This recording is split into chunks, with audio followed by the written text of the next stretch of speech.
what is a podcast other than two guys sitting at computers talking to each other? You guys make the podcast. I've got something spicy for you at the end of this episode.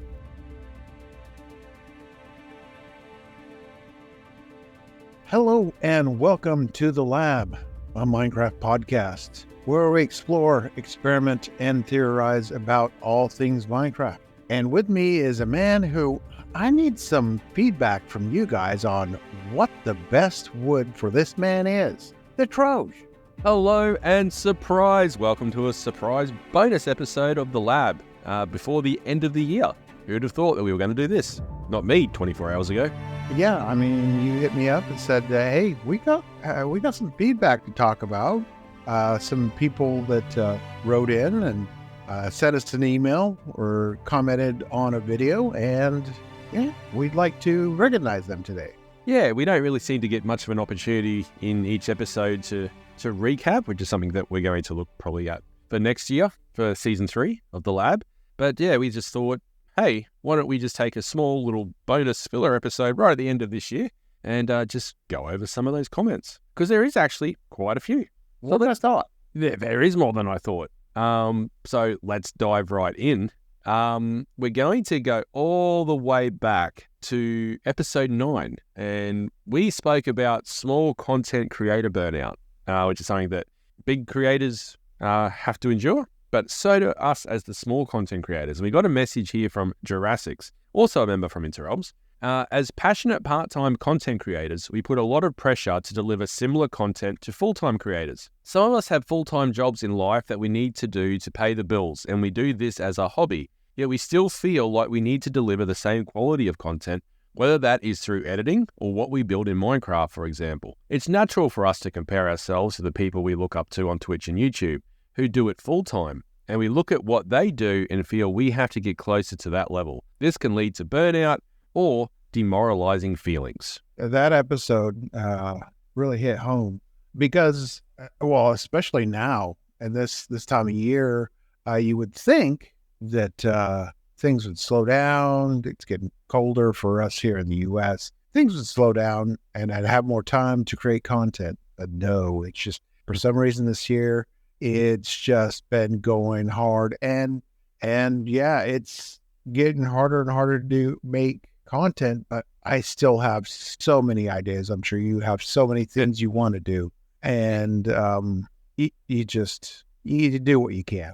Yeah, and I think Jurassics is right there. You know, as smaller content creators trying to push that boundary, it can be really hard when you watch the full-timers and the bigger ones. You know, and the algorithm doesn't help either to that extent. You know, if you're not competing, you might get, sorry, let me rephrase that. You can probably get pushed by the algorithm, but if someone comes along and sees that you're making a small building as opposed to, you know, some of the full-timers who are doing these big, massive things in hardcore every second day, you just can't compete.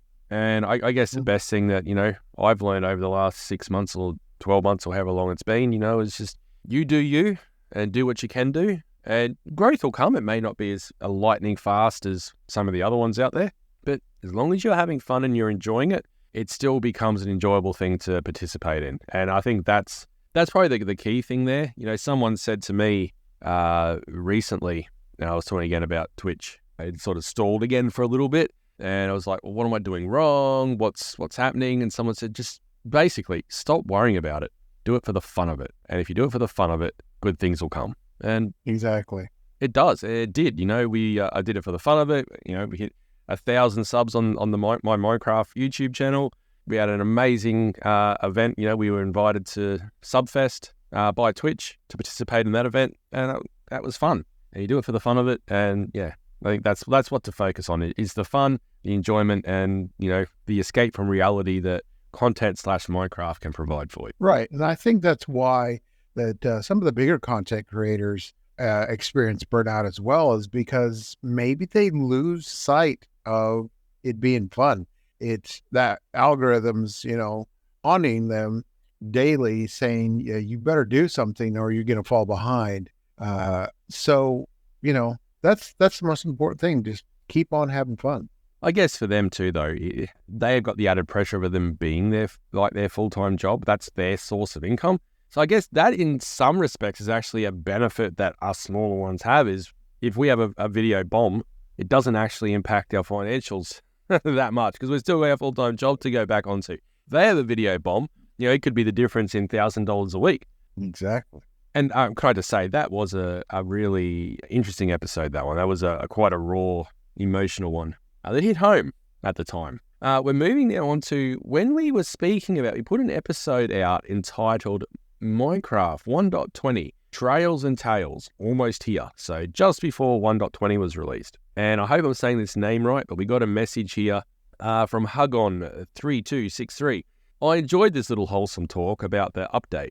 I feel like Mojang had a lot of additions that they wanted to add, but didn't fit in a normal update or theme, because the community tend to be annoyed when Mojang is working on something not related to the updated theme. Hope the next update is a big atmosphere update or related to the progression in-game. Thank you for your comment. Looking back, I don't know how to respond to that one, considering, we're right now, as of recording, in the next development cycle, and it seems like it's kind of going the same way.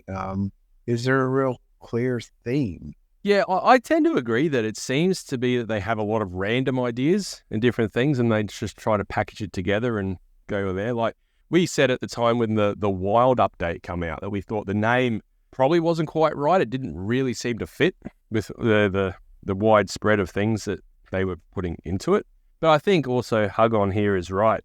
The community like to complain. They like to complain a lot. Oh, yeah. And for me, again, it comes back to the statement, we've had a 10-year-old game, or older than that. We've got quite an old game that we still get free updates for. So it's probably not all too bad.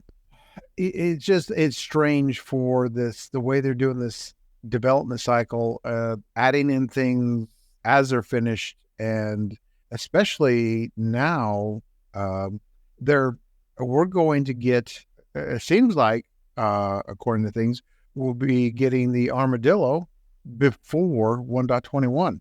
It said it would be part of 1.20.5. So the development cycle, how they're doing it now is just, I think it's throwing people off because they're used to that just huge update, where it's just a package deal. The Nether update, was a complete update in a lot of people's opinions.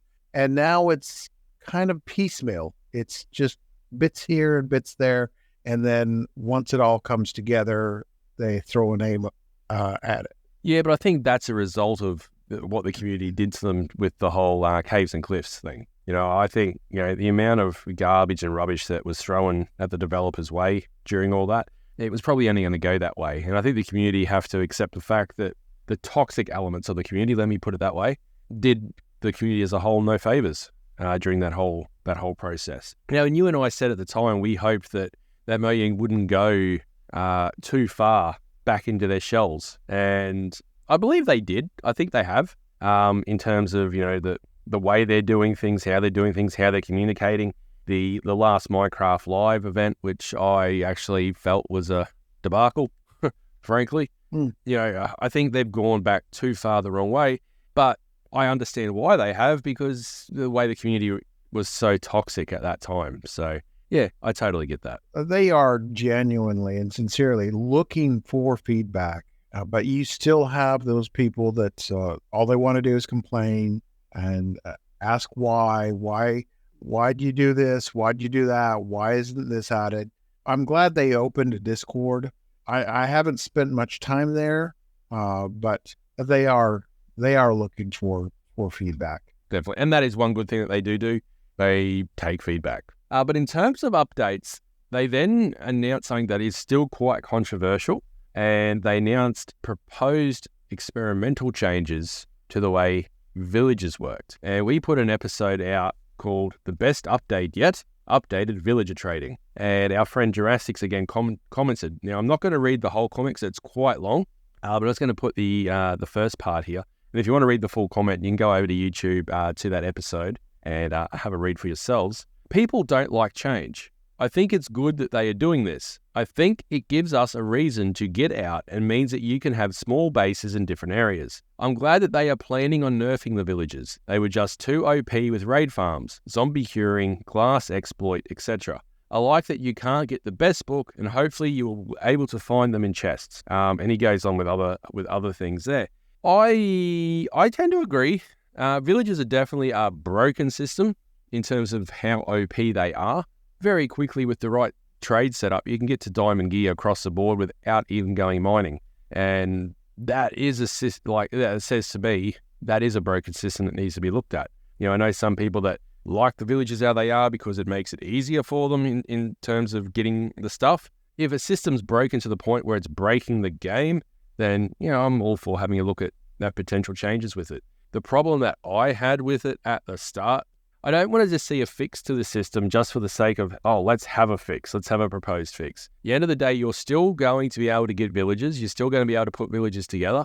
It just adds steps to an otherwise already tedious process. So whatever system they implement, the way that it's at the moment in the experimental phase, I think is just adding more tedium for the sake of it. I think I'd like them to find a more succinct way of doing it, as opposed to, oh, I've now got to find this, I've now got to go find that, I've got to go find this. I understand why they're doing it, to get you out and about in the world.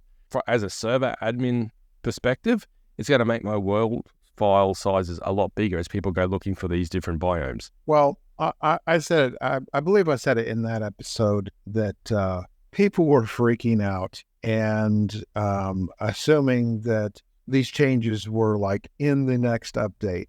And I just, I've got this thing, which I mentioned before, but I won't do this now. But anyway, just looking at the logic and the reality of it and how it's in the experimental phase, I think it's going to stay in the experimental phase until they got it toned down to something that's balanced. They're still experimenting with combat. A lot of people say that's not balanced. There could be tweaks. There could things that could be done better as far as combat. And that's why the combat snapshots are still in the experimental phase. They really haven't done anything with that. So I think that's something that they're toying around with, but is not going to be implemented anytime soon. Fully agree with that. And speaking of things not being implemented anytime soon, we now jump ahead to our video that we put out entitled Watch This Before Voting, Minecraft Live 2023 Mob Vote. And I can't remember a singular event in the last few years that have caused so much, shall we use the word discussion, as did this mob vote. And we have a comment here from it's Jake 2867. Jake was going crab. We had Pencil Pen YR. I love the podcast. Thank you for the comment. Appreciate that one. And then we had a comment here from Devara Shade 6903. Devara is an Interrealms member as well. I'm Team Penguin. And then she goes on to put a substantial reasoning for going for Penguin. Obviously, we know now the Armadillo got up, and dare we say there's buyer's regret around for the mob vote at the moment. Right. And I really feel, this is probably going to have to be a whole separate podcast topic in 2024, is just some of the controversy within the community about the mob vote, about the copper bowl, and something that they just found out about the technical changes they're making to Minecraft, the added reach by the use extra reach by the use of commands. So we'll cover that. I think those controversial things in another full episode. But the feel I'm getting from the community, it's buyer's regret. Yeah, and I think our first episode, which will be around about all of this topic in 2024, I think it's going to be a spicy one. Mm-hmm. But sort of touching on that, we put out another episode there, episode 19, for this year was Crafter, a true revolution. And again, Jurassics, hello again, Jurassics. I stand by my comment that the copper bulb is the revolution. With every blink of that beautiful bulb, I am more convinced. It's a cop flop. It's a movable power source. It's so powerful. Thanos is looking for it. That's incredible. I do wonder if his comment has changed and would change given the recent updates. Exactly. Yeah. Which we will have to ask him, and maybe we can ask him back for that episode and get his thoughts after the fact, after the changes. There are people that would like to see it go back to the way it was, but we'll cover that later. We're going to go to another comment from Jurassics. I know we're mentioning him a lot, but he is one of the more common commentators out there. And we did a recent episode called Mini Marvels and Decked Out, which was all about, mini games, and obviously the phenomena that Decked Out 2 was with Tango there and Hermitcraft. And the reason I'm raising this comment is by Jurassics, sneak behind the curtain at the end there with a laughing emoji. I don't know how many of you that listen to this actually realize at the end of almost every episode, after the music finishes, there's usually a little outtake or a little funny clip or something that hasn't quite made the episode. Yeah, I don't know how many people listen all the way to the end after the music, but maybe you might moving forward. Yeah. I've got something spicy for you at the end of this episode. No, so stick around. Oh, I can hardly wait. All right. Then we're going to move on to here to bring it home. We put a very recent episode out called Do Mods Destroy the Magic of Minecraft, where we spoke about some of the building assist mods out there. And this probably got more feedback than any episode that we've done to date, which is good to see because we love the feedback. We love the comments. We love to do it. And we love to respond and we love to read them. Again, Jurassics put a lot of comments there. So I do encourage everyone to go and have a read of the YouTube channel. The one that I'm just going to pick out here, Axiom is a tool. It really won't build things for you. An artist is just able to do more. We can do bigger and better builds because we have these tools. We can work on builds that have hundreds of thousands of blocks instead of just a few thousand.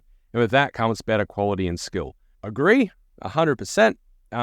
It helped me do Dragon's Rest, which was my massive build in Season 1. It definitely helped me with my Aztec-inspired pyramid in this recent season. And it's helping me build my Vault Hunters project in vanilla.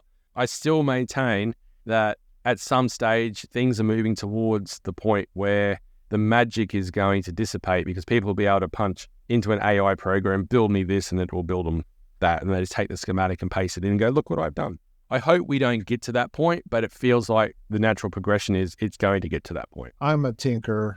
I like new toys, trying things out. And I think I said that in that episode. I may or may not use them. Some of them may or may not be easy for me to pick up. Like if I able to edit, hard for me to get my head around. It's easier for people. That's why I thought Axiom would be something that's more streamlined. But the type of creator I am, and I question myself on whether or not I am a creator. I don't feel like I'm an artist because I will see something, whether it's a build or a story or something, and I'll like, how could I make that different? How could I make that my own? I try my best not to copy it, in its entirety, but maybe take elements of different things and then mash them up to make something that might be my own, where you can see influences from other things. I don't know where I'm going with this, but what I'm saying is these tools help me do that. I can visualize something. I can think it out in my head, but when it comes to placing the blocks or drawing it out, it doesn't come out the same way. And when I have something that can assist me with that, I can come up with something. Well, speaking of art there, we've got another comment here from High Hopes. And if you don't know who High Hopes is, he is the host of the Beacon podcast and a good friend of us here at The Lab. And he says, regarding the latest episode, I compare building mods to mass manufactured goods versus homemade/handcrafted. You can buy the cheaper mass-made product for less, but it's not valued at the same level. Rolls-Royce are hand-pressed and get charged for more. Around here, you can buy a coffee table for, I don't know, $50. You can also go to the local community and pay $500 for a handmade coffee table, but it's probably 10 times more beautiful and higher quality. I don't think the mod is able to replace the artist's touch. And I think that goes back to what I just said. I don't really feel like I'm an artist. When I look at people like B-Dubs and Scar that don't use a whole lot of mods, those guys are artists. I'm just, I don't know what I call myself, but yeah, I agree with that. I could picture how to make a coffee table, but could I make a coffee table? Probably not. Yeah, having the idea and then implementing said idea can be two very different. And, it comes naturally for some people. And other people have to actually work hard at it. So, yeah, look, I take that comment is true and valid. And let's just watch this space and see how the mods develop and which way it ends up going. But then finally, to wrap it up, we have a comment here from Frostbite X23.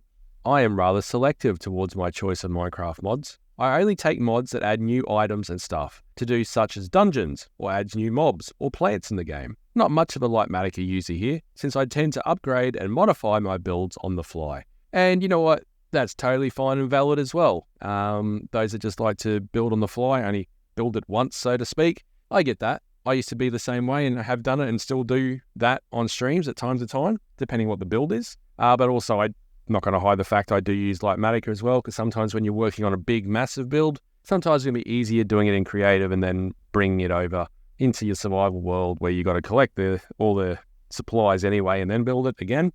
I can see the thing of both. And yes, I agree.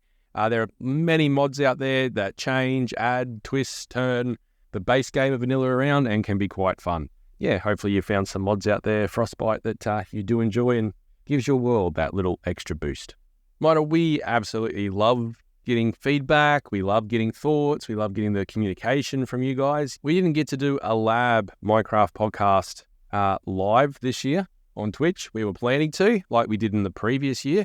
We will definitely be doing at least one of those in 2024, 100%. We've got a lot of plans coming up. But one thing we would really love is to get even further feedback. More messages from you guys letting us know your thoughts. Do you agree with our theories? We love it when you disagree. So please stand up and say, no, we think this. But Miner, if they want to give us some thoughts and feedback, how would they go about that? Well, of course, there's always the Gmail, minecraftlabpodcast@gmail.com, or they can find us on X, mclab_podcast. And finally, at the awesome website created by our tech man, Keegers02, interrealmssmp.com. Sounds right. I'll go with that. Okay. But yes, so I hope you've enjoyed this little bonus episode for the lab here between Christmas and New Year. We hope you had a very good, safe and blessed Christmas. And as we come up into the new year, just want to thank you, Miner, for another fantastic 12 months. Want to thank Keegers, obviously, our, for lack of a better term, producer behind the scenes that puts it all together and uploads for us and all those fancy, wonderful things and gives us his 2 cents. And we want to thank you guys, the listeners, because without you guys, well, what is a podcast other than two guys sitting at computers talking to each other? You guys make the podcast. So thank you for your listens. Thank you for your downloads. Thank you for your thoughts. Thank you for your feedbacks. We appreciate it and we look forward to bringing you more podcast content in 2024. Yes, we'll see you next year. Can I do a bit of a plug while we're here? Oh, yeah. Would you mind? Go ahead. Would you mind? No. Go ahead. Oh, thank you very much. Speaking of more podcast content, over the last couple of months, I, Troj, have been working on another podcast.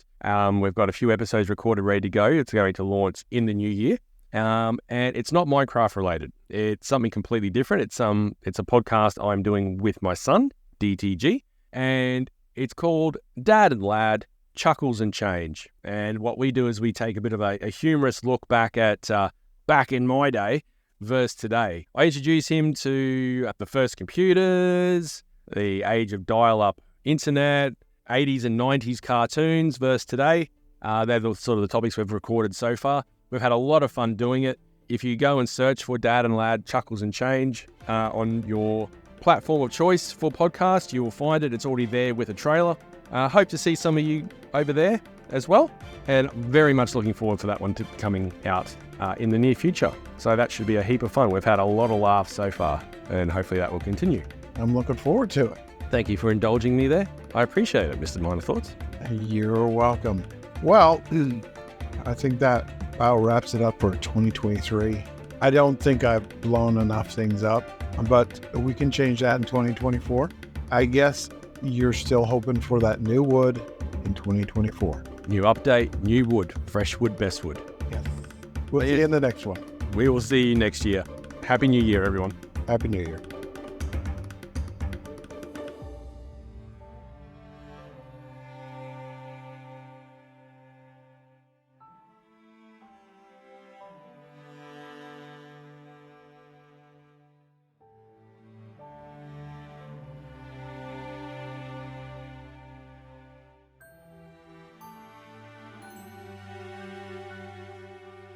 So what's the spicy bit? Are you ready for this last part? Shall I brace myself? Sure, go ahead. Consider me braced. And coming to the lab in 2024, a special segment called Miner's Minecraft Reality Check, where reality hurts. And just a little teaser here, even though your armadillo is wearing armor, it's still going to jump in lava. An armadillo is wearing armor? Did you mean to say even though your dogs are wearing armor? That's what I meant. You can lay all this stuff in. Oh, I'm going to. It's a work in progress. Give me a break. Oh, that should be interesting. It'll be better in 2024. I promise.